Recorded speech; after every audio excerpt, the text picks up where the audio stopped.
What's up, everybody? So I'm going to wing this one, I think, a little bit.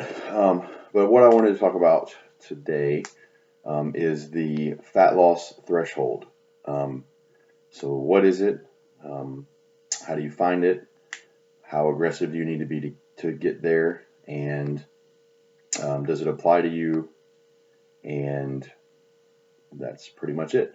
So you might be asking yourself, fat loss threshold, this guy just make up a term so he can make a YouTube video? And to that, I would say yes, I did. But what I will say is that I've seen this firsthand, and I've heard other coaches talk about it as well. So what is it per my definition? So the fat loss threshold is going to be what you have to do to get your body to move.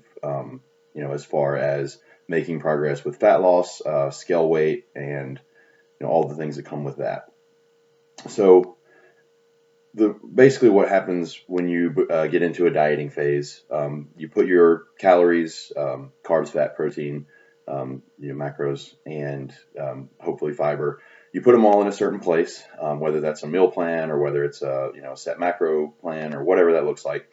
You set those in a certain place, based on your metabolism, and that can be because you've been building for a while with a consistent intake of nutrition, or it could be because you start from, some arbitrary place, based on an online calculator that gives you, metabolic rate or what have you.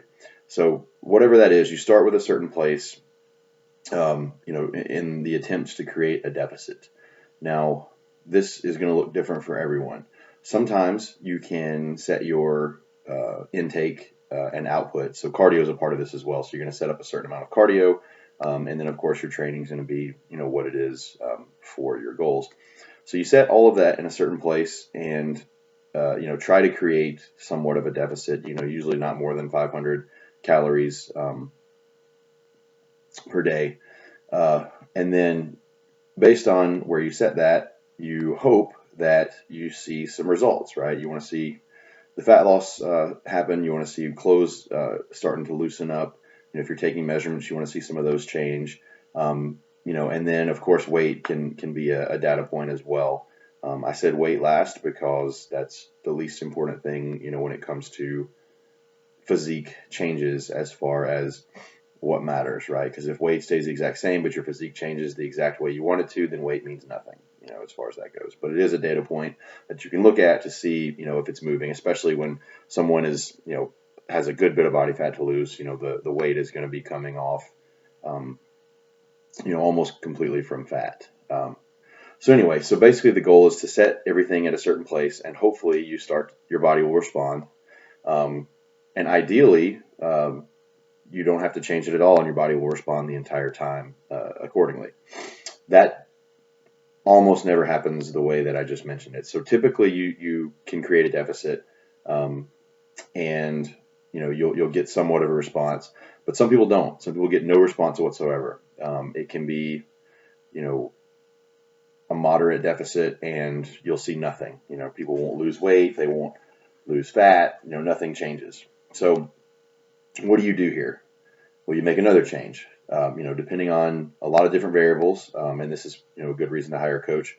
You're going to make a change to the nutrition intake, or you're going to make a change to exercise output, or just some sort of output, whether that's non-exercise activity that you're increasing, maybe that's taking stairs instead of elevators and things like that, or you're going to add, specific intentional cardio, or it could be training volume, which I don't necessarily recommend that for fat loss because that's not the point of it. But the point is you're going to make a change, whether that's less food or more activity or more, calories burned.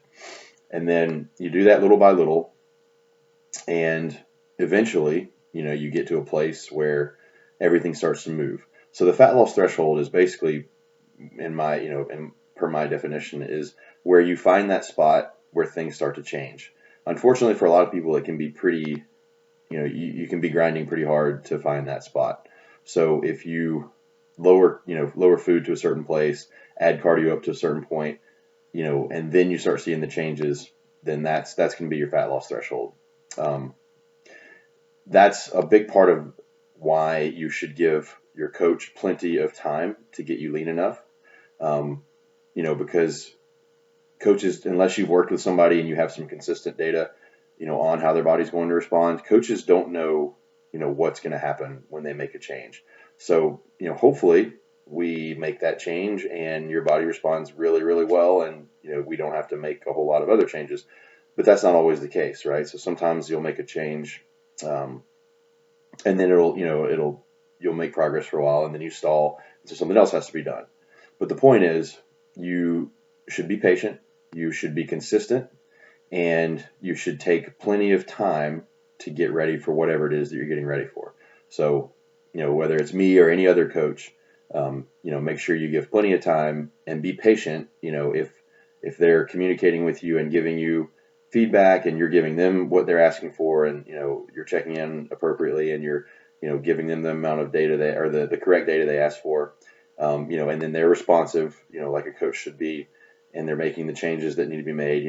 Don't be upset if the first 3 or 4 weeks, or even maybe a little longer, there's not just a ton of crazy progress. So give it some time, be patient, be consistent, stick to what you're supposed to be doing, and then eventually the changes will cause you to get results. So that's just something to think about. I think the biggest takeaway would be keep trying to make the changes until you get to that point. Be patient until you do, and like I said, just make sure you give yourself plenty of time to get ready for the show or the wedding or whatever event you're trying to prepare for. So it's a little bit shorter on this one, but hopefully it was a little bit helpful. Comments, questions below, like, subscribe, all that stuff. Thank you guys, and I'll see you next time.